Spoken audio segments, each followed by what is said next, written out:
Hello everyone, सुप्रभात। मैं Pravesh Sharma, welcome back to my channel.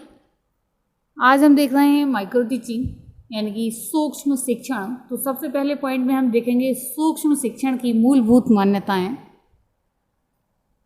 सूक्ष्म शिक्षण की मूलभूत मान्यताएं हैं प्रभावशाली सूक्ष्म शिक्षण के लिए शिक्षक व्यवहार के प्रारूप यानी कि पैटर्न आवश्यक होते हैं। अपेक्षित व्यवहार में परिवर्तन लाने में पृष्ठपोषण की महत्वपूर्ण भूमिका होती है। शिक्षण एक उपचारात्मक प्रक्रिया या योजना होती है। उत्तम प्रशिक्षण देने के लिए शिक्षण क्रियाओं का वस्तुनिष्ठ यानी कि ऑब्जेक्टिव प्रेक्षण आवश्यक हो जाता है।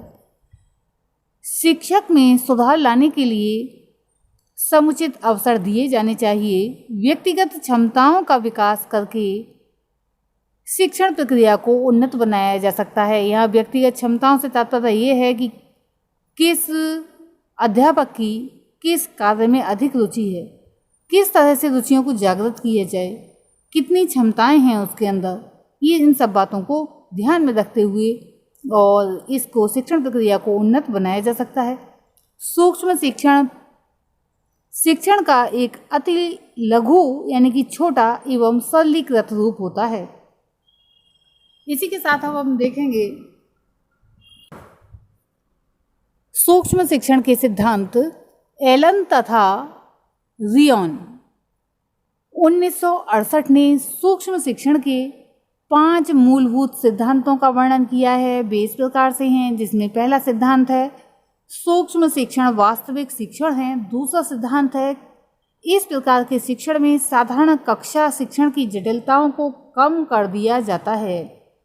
तीसरा सिद्धांत है एक समय में किसी भी एक विशेष कार्य एवं कौशल के प्रशिक्षण पर ही जोर दिया जाता है। चौथा सिद्धांत है अभ्यास क्रम की प्रक्रिया पर अधिक नियंत्रण रखा जाता है। और पांचवा सिद्धांत है कि परिणाम संबंधी साधारण ज्ञान एवं प्रतिपुष्टि के प्रभाव की परिधि विकसित होती है।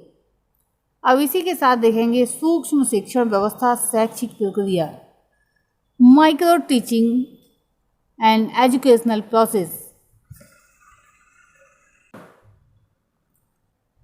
सूक्ष्म शिक्षण के अंतर्गत यानी कि माइक्रो टीचिंग के अंतर्गत विषय वस्तु, कक्षा एवं अवधि तीनों को ही कम करके सूक्ष्म बनाया जाता है यानी कि छोटा बनाया जाता है। सूक्ष्म शिक्षण प्रक्रिया में जो पद निहित हैं वे इस प्रकार से हैं। शिक्षक छात्र अध्यापकों को सूक्ष्म शिक्षण के विषय में सैद्धांतिक तथा व्यावहारिक ज्ञान प्रदान करता है, इसे प्रस्तावना पद कहते हैं। शिक्षक छात्र अध्यापकों को शिक्षण कौशल यानी कि टीचिंग स्किल जिसका विकास करना है के बारे में या विषय में विशद रूप से बताता है और उसके पीछे छिपे मनोवैज्ञानिक आधारों की विवेचना करता है। शिक्षक छात्र अध्यापकों के समक्ष सूक्ष्म शिक्षण विधि पर आधारित आदर्श पाठ प्रस्तुत करता है। शिक्षक और छात्र अध्यापक मिलकर दिए गए आदर्श पाठ का विश्लेषण कर इसकी कमियों और विशेषताओं पर विचार विमर्श करते हैं और शिक्षण कौशल व्यवहारों का निर्धारण करते हैं। शिक्षक कक्षाध्यापकों को सूक्ष्म पाठ योजना बनाने के लिए समय देता है और आवश्यकता अनुसार व्यक्तिगत रूप से उनकी सहायता करता है।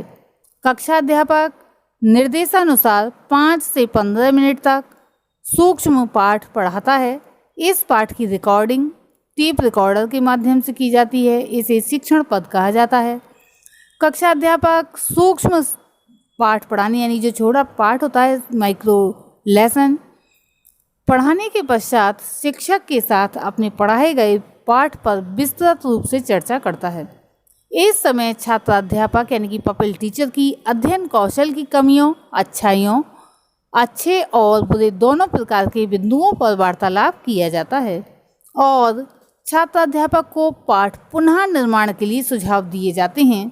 इसे आलोचना या मूल्यांकन पद कहा जाता है। आलोचना पद के पश्चात छात्र अध्यापक अपनी पाठ्य योजना में दिए गए सुझावों के अनुसार परिवर्तन करता है और पुनः पढ़ाने के लिए इसमें आवश्यक संशोधन करता है। इसे पुनः पाठ्य योजना निर्माण पद कहा जाता है। इस प्रकार से पुनः निर्मित पाठ योजना को छात्र अध्यापक उसी कक्षा के अन्य छात्रों को पढ़ाता है। ये शिक्षण भी टेप रिकॉर्डर द्वारा आलेखित किया जाता है। शिक्षण के इस क्रम को पुनः शिक्षण क्रम कहा जाता है। पुनः शिक्षण क्रम के पश्चात फिर पुनः आलोचना पद आता है। इस सूक्ष्म अध्ययन प्रक्रिया को इस प्रकार से हम प्रदर्शित कर सकते हैं। यहाँ हम देख रहे हैं प्रशिक्षण अध्यापक और छात्राध्यापक। तो जो पहला पॉइंट है इसके अंतर्गत प्रस्तावना क्रम, सेकंड पॉइंट है या दूसरा पॉइंट है शिक्षण कौशल का विकास, थर्ड पॉइंट है आदर्श पाठ शिक्षण और फोर्थ पॉइंट है यहाँ पर आदर्श पाठ शिक्षण आलोचना।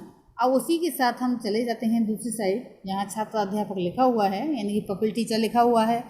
इसके अंतर्गत फिफ्थ पॉइंट है सूक्ष्म शिक्षण पाठ निर्माण, सिक्स्थ पॉइंट है सूक्ष्म शिक्षण वास्तविक शिक्षण, सेवेंथ पॉइंट है आलोचना विचार विमर्श क्रम और एट्थ पॉइंट है पुनः पाठ निर्माण क्रम, नाइन्थ पॉइंट है पुनः शिक्षण क्रम और टेंथ पॉइंट है पुनः आलोचना क्रम। इस प्रकार से सूक्ष्म शिक्षण प्रक्रिया यानी कि प्रोसेस ऑफ माइक्रो टीचिंग होता है। अब नेक्स्ट पॉइंट हम देख रहे हैं सूक्ष्म शिक्षण चक्र माइक्रो टीचिंग साइकिल।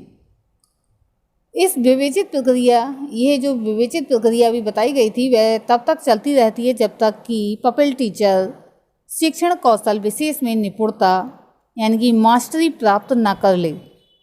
शिक्षण पृष्ठपोषण, पुनः पाठ नियोजन, पुनः शिक्षण तथा पुनः पृष्ठपोषण के पांचों पद क्रमों को मिलाकर एक चक्र सा बन जाता है जो तब तक चलता रहता है जब तक उसे शिक्षण कौशल विशेष पर पूर्ण अधिकार यानी कि निपुणता प्राप्त न हो जाए। यही चक्र सूक्ष्म शिक्षण चक्र यानी कि माइक्रो टीचिंग साइकिल कहलाता है। सूक्ष्म शिक्षण चक्र के विभिन्न पद हैं पाठ योजना यानी माइक्रो टीचिंग, आलोचना, पुनः पाठ निर्माण, पुनः शिक्षण, पुनः आलोचना यानी कि पाठ योजना यानी कि लेसन प्लानिंग होती है सबसे पहले, फिर सूक्ष्म शिक्षण लेसन प्लानिंग जो माइक्रो टीचिंग की है उसी के लिए बताया जा रहा है, यानी फिर माइक्रो टीचिंग होती है यानी कि छोटे छोटे स्किल्स के अनुसार प्लान बनाए जाते हैं। उसकी पढ़ाने के बाद आलोचना यानी कि फीडबैक मिलता है। पुनः पाठ निर्माण, जब उसमें कमियां होती हैं तो रिप्लान किया जाता है। पुनः शिक्षण यानी कि रीटीच, फिर से पढ़ाया जाता है। पुनः आलोचना, फिर से री फीडबैक दिया जाता है और लास्ट में एक ऐसा समय आता है सारी स्किल्स पूरी हो जाती हैं तो पाठ योजना की तैयारी कराई जाती है और पाठ योजना की ही टीचिंग कराई जाती है। अब हम देखेंगे सूक्ष्म शिक्षण प्रक्रिया संक्षिप्त वर्णन। Brief description of micro teaching process. सूक्ष्म शिक्षण प्रक्रिया यानी कि माइक्रो टीचिंग प्रोसेस में सर्वप्रथम छात्राध्यापकों के किसी शिक्षण कौशल के विषय में भली भांति बताया जाता है, फिर प्रदर्शन द्वारा उसे स्पष्ट किया जाता है। छात्राध्यापक प्रतिमानों के माध्यम से उस कौशल का निरीक्षण करते हैं और वार्तालाप द्वारा विशिष्ट जानकारी प्राप्त करते हैं। इसके पश्चात पाठ तैयार करके कक्षा में पढ़ाया जाता है, जिसकी वीडियो या ऑडियो टेप रिकॉर्डर द्वारा रिकॉर्डिंग की जाती है। पाठ समाप्त होने पर निरीक्षक के साथ खुला वार्तालाप किया जाता है। इस प्रकार छात्राध्यापक का मूल्यांकन भी हो जाता है और पाठ को सुधारने के लिए सुझाव भी दिए जाते हैं। इसके पश्चात छात्राध्यापक अपने पाठ की पुनः तैयारी करता है और उसी कक्षा में दूसरे छात्रों को पुनः पढ़ाता है और फिर आलोचना परिचर्चा चरण शुरू हो जाता है। इस प्रकार से प्रशिक्षण महाविद्यालयों में छात्राध्यापकों को शिक्षण कौशल यानी कि टीचिंग स्किल प्रदान किया जाता है। सूक्ष्म शिक्षण में प्रयुक्त प्रविधियां कौन कौन सी हो सकती हैं? सूक्ष्म शिक्षण का विकास स्टैनफोर्ड विश्वविद्यालय में हुआ था।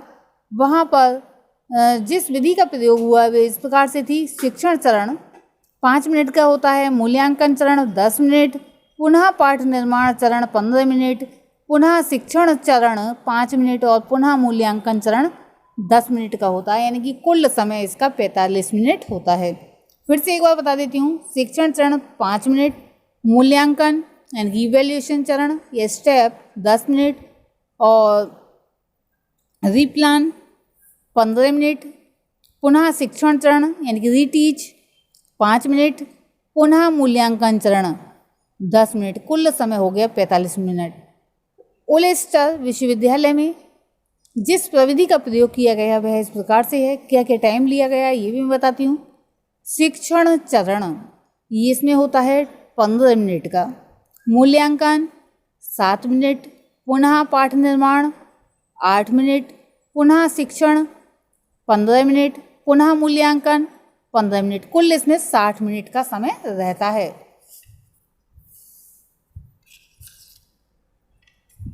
नेक्स्ट हम देखेंगे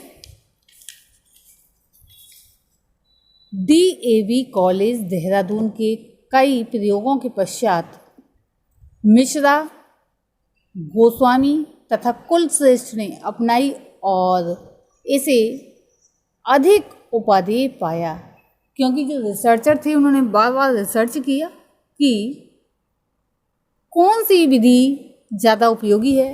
तो ये सबसे ज़्यादा उपयोगी विधि के बारे में हम बात कर रहे हैं, जिसमें कि शिक्षण चरण होता है 6 मिनट का, प्रथम मूल्यांकन चरण होता है 6 मिनट का, द्वितीय मूल्यांकन यानी कि वास्तविक मूल्यांकन जो होता है 4 मिनट का, पुनः पाठ निर्माण चरण 7 मिनट का, पुनः शिक्षण चरण 6 मिनट का, पुनः मूल्यांकन चरण 6 मिनट का होता है। कुल समय 35 मिनट का लिया जाता है। अब इसी के साथ हम देखेंगे सूक्ष्म शिक्षण का भारतीय प्रतिमान Indian model of micro teaching Bharatvarsh में विशेष रूप से NCERT तथा CSE एवं इंदौर विश्वविद्यालय में किए गए प्रयासों के फलस्वरूप सूक्ष्म शिक्षण का भारतीय प्रतिमान विकसित किया गया। अब हम इसकी डिटेल नेक्स्ट वीडियो में बताएंगे, क्योंकि समय को देखते हुए आज की वीडियो में बस इतना ही। अगर आपने इस चैनल को सब्सक्राइब नहीं किया हो तो अवश्य कर लें। आज ये बता देते हैं आज की वीडियो में हमने क्या देखा। आज की वीडियो में हमने देखा